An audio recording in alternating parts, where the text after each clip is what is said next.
Assalamualaikum dan selamat pagi. Jumpa lagi di channel Catman DIY. Okey, hari ni saya nak kongsikan satu barang yang saya baru beli sahaja daripada kedai Mr. DIY. Okey, ini adalah cover motosikal ataupun kat sini dia tulis motorcycle cover. Okey, saya beli dengan harga RM10.90. Okey, jadi motor saya ni akan lama tak pakai. Okey, so saya akan tutuplah dengan cover ni supaya dia tak kotor, tak berhabuk dan tidak dibuang najisnya oleh apa-apa haiwan lah.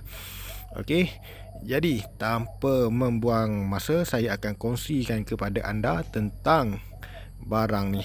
Okey, jom saya akan buka dan tunjukkan kepada anda. Okey, jadi macam ni lah dia punya packaging. Okey, saya buka dulu. Okey, saya buka dan ini adalah bentuk dia. Bentuk dia semacam ini setelah dibuka.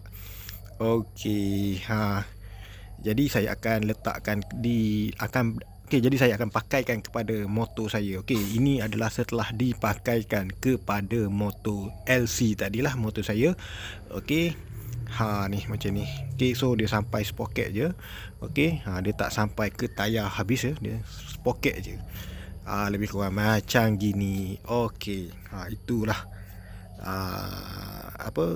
cover motosikal ni. Okey, jadi kepada anda yang nak beli, ini adalah contoh yang telah siap dipakai kepada motor.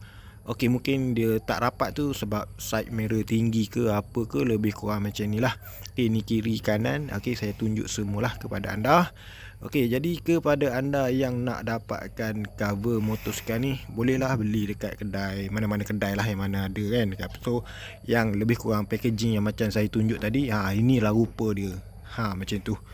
Okey, tanpa buang masa, saya mengundurkan diri dulu. Kita jumpa lagi di video-video yang akan datang. Assalamualaikum.